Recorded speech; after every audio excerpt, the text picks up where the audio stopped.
The December 5th, 2011 cover of Time magazine represents a disturbing truth.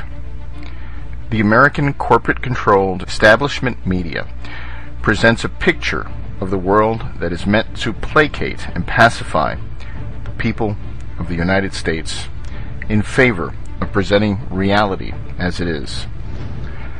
While the covers of the European, Asian, and South Pacific editions have an image of chaos in the streets in Egypt with Revolution Redux in bold white letters in the center, the American edition is a cartoon with the headline, "Why Anxiety is Good for You." Is this just a meaningless marketing tactic, or does it exemplify the greater trend in how the American corporate media presents the world to the people of the United States? I tend towards the latter, given the fact that this is something that is inescapable when consuming media marketed to people in the United States. When I have the unfortunate pleasure of turning on the radio and listening to National Public Radio, I never cease to be amazed by the topics they choose to cover. While much of these economies of the world are in shambles, uprisings, both real and manufactured, are occurring around the globe. Brutal police crackdowns are taking place in the United States, and the federal government is attempting to legalize indefinite military detention of civilians, even American citizens, without a trial or charge. They opt for fluff stories with little to no meaning whatsoever.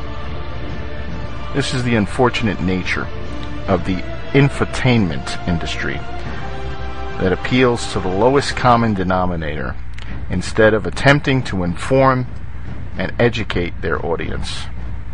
The debatable aspect of this grim fact is if it is simply a result of sacrificing information and content in favor of ratings, or if it is a calculated agenda to dumb down the American people.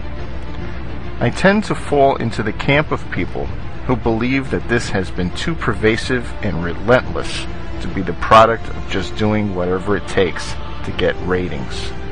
When supposed legal experts claim that pepper spray is a food product while proving they are wholly ignorant of California legal precedent, one can't expect much.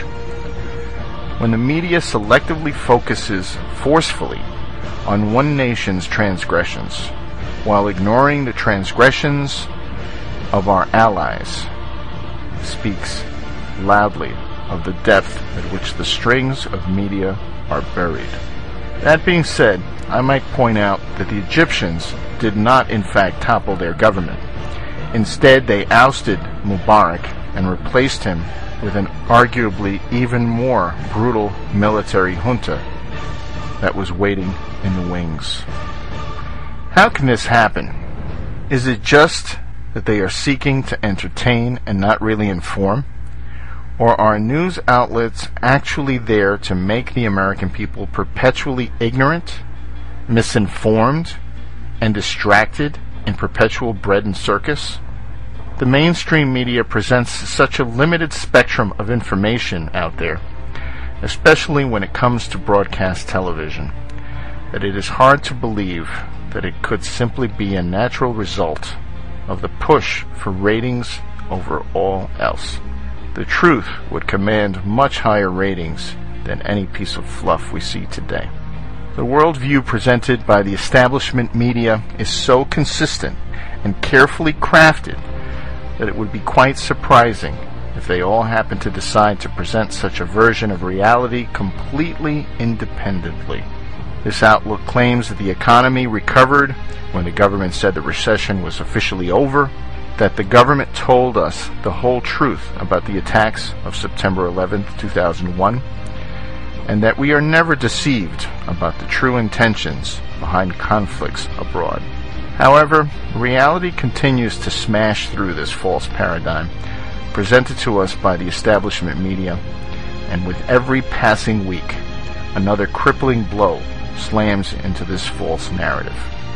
Despite the efforts of Time to present a cartoon and a light-hearted cover story as the most important news of the day, much of America is realizing that there is truly more important information out there that is just waiting for them.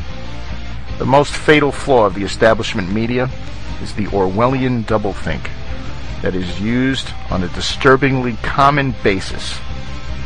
One of the most glaring examples in recent history is the case of Libya, where Al-Qaeda affiliated and rabidly racist rebels, who are comprised mostly of fighters belonging to designated terrorist organizations, became freedom fighters and pro-democracy protesters.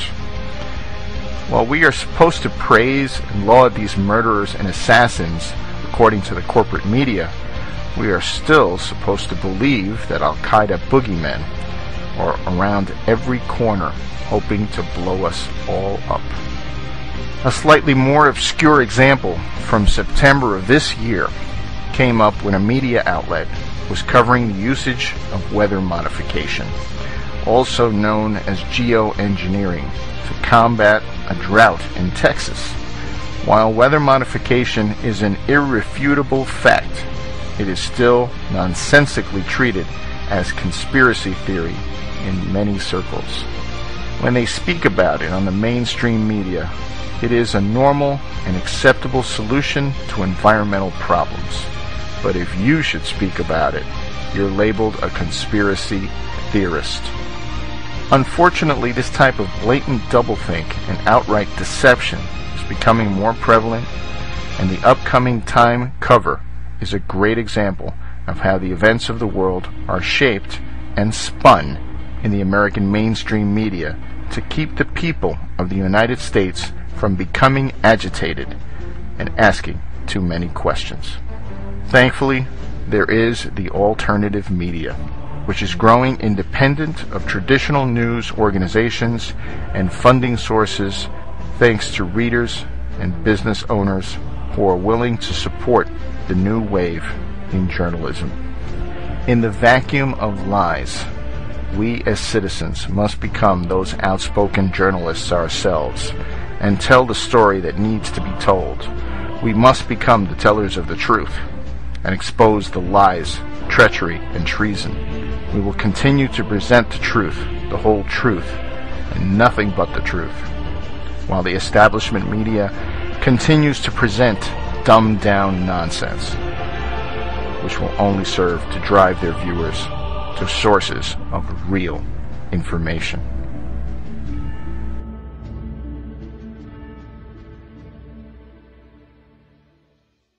Up. Here's the warning that we're sending out to everybody, and with details on what we're doing to protect ourselves.